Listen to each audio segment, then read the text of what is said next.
And Job would think that they cursed God or whatever, whatever, but for maintenance purposes, he'll still go and just pray for his kids. He loved his kids. Yeah.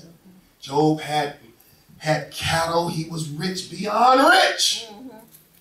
So Satan is thinking that this is the reason why he acts this way, is because God spoils him. So there has been a wage now, a challenge. So Satan wanted God, in essence, to feel like God made a mistake in making man. That there would be no way that man could love God on his own. Remember the song way back at Andre Crouch used to write, "If heaven was never promised to me." Would you still serve God if you knew that there was no heaven? That's what the song was asking. If you knew that there were no streets of gold, or there were no mansions on high, and there were no ways that you can fly and sit down with the lion and the lamb, if none of that was promised, would you still serve him? That's what the song wanted you to think. So here, the enemy wants God to think that the reason why Job is serving you is because you spoiled him. So he sets out to wreak havoc on him.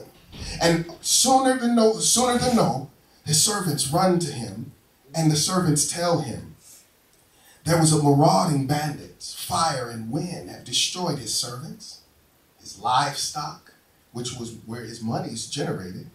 His 7 sons and 3 daughters are killed by a whirlwind. So fire and wind and the Sabians and the Chaldeans, marauding bandits, all converse and wipe Job out. And the servants who survived, each one say, I alone have survived to come and tell you these things. Put yourself in Job's place. This is why he's Superman to me. So Job hears these things. His kids are dead. He's wiped out with his ability to make a living. His finances are wiped out. All is gone. All his property, even his kid, everything is gone. Now, if that's you and I, it don't even have to get that far. Let somebody at school say something wrong to your kid. Then we cussing right there. We ready to fight. We so mad we can't wait till school come the next day, so we sleep with our fist balled up. Because we getting ready for what's going to happen in the morning. Yes. Let somebody say something bad. Just say something. And we ready to act up. But this man, he lost everything. Now remember, he's living a good life. Now you know some of us deep down in the dungeons of our hearts, when we doing wrong and wrong comes, we may complain, I don't know why this happened to me, man. But deep down in the dungeons of our hearts, when we all by ourselves, yeah, I know I'm getting that back because I sure been a rascal.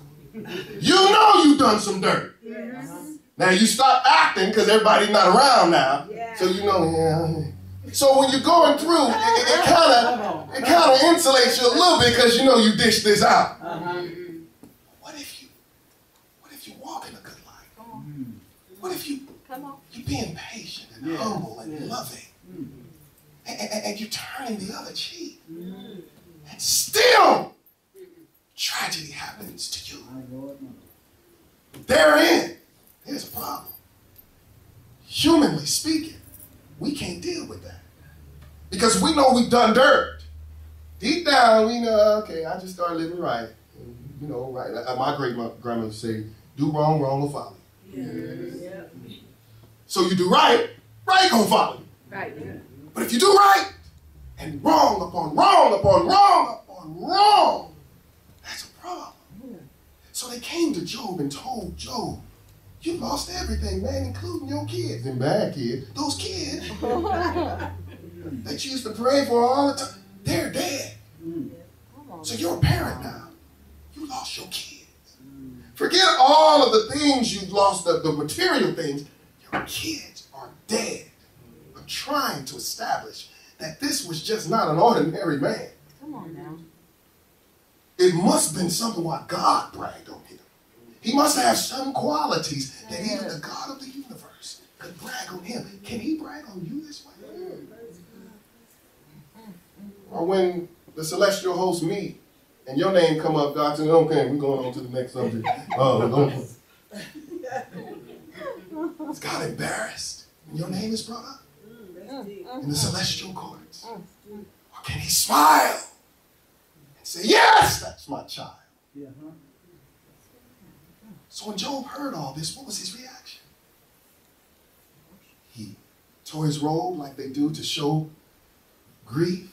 And he said this, the Lord gives and the Lord taketh away. Blessed be the name of the Lord. And went on about his business. Superman? An ordinary man? I mean, if you slice his arm, or there veins or wires that will come out. Who could act this way? Sometimes you feel like, is this really true? Because the human condition, we be all over the place. All on the news trying to tell them what happened, man. Can you find them saving the child being, man, I told you this, but they did in my house, man. That's what we do. We want everybody to know what we've gone through. But do we ever say God gives and God taketh away? Blessed be the name of God. Well, you got to know something then. You got to have a relationship to be able to say something like that. A relationship. Not just an ordinary person reacts to that. Your kids, you won't see them again. They're gone. And all you say, God gives, he takes away. And then you bless his name. You must know a little something. You must know someone. So they meet again. Job passed that test and made God look good. You see, Satan put God in a position where, see, God wants us to love him for ourselves. So the position was God couldn't really help Job out because then the devil would say he's cheating. So God had to trust Job. He had to trust that Job truly loved him for what God has been to him. Can God trust you? When you're put in a predicament, can God say, yeah, he's going to follow me no matter what sharks are around him? In the end, he's going to stand for me.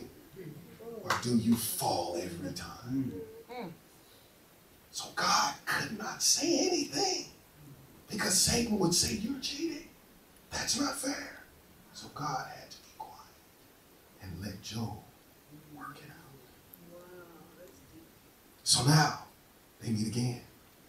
And God is saying, see, I see you, Satan. I told you. I told you. He is special. That's my man. That's my servant. He loves me. And Satan, meaning adversary, began just burning up because he lost that one. Yeah. I tell you what, skin for skin. You touch his health, man will do anything for his health. He will do anything to save his own skin. You touch his life, you touch his body, his health, he will truly curse you to your face. I know it. Again. God cooperates with the challenge and says, do what you will. But Satan again, don't you touch his life. That's what he does for us each day. He covers us each day. Even when we know we don't deserve it. When we know we should have got hit by that car. We know some tragedy should have happened to us. Maybe you should have got on that plane. But the lights were there, traffic was there, and you so angry.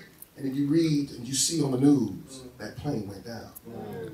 God was covering you from hurt, harm, and danger. So now, the enemy